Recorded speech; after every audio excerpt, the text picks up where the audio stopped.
It is from Afrina Tony. She says, Assalamu alaikum.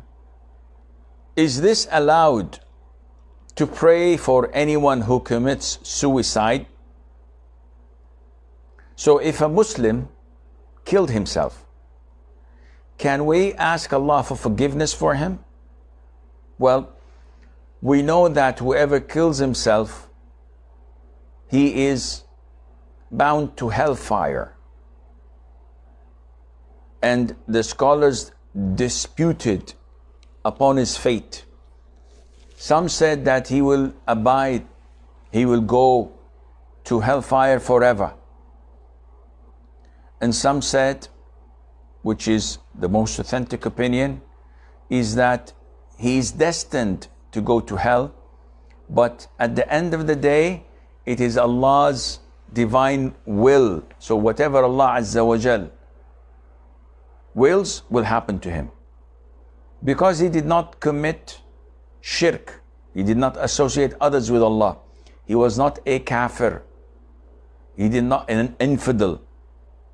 So if Allah wishes, if Allah wills it, He can forgive all of his sins and admits him to Jannah. Or let him spend and do time in hell until he's purified and then admitted to Jannah. In the Sunnah, whenever the Prophet ﷺ was presented a corpse that the person killed himself, so that he would offer janazah prayer, the funeral prayer, the Prophet would refrain from praying on it, and he would say, "You pray upon your brother." So he made a person who killed himself a brother. He did not make him a kafir, and he ordered the Muslims to pray, but not him.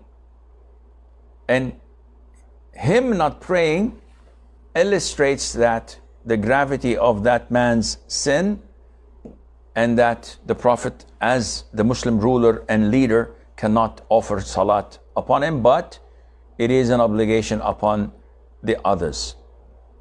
So yes, you can ask Allah for forgiveness for a person who had killed himself, and you can make dua for him as well.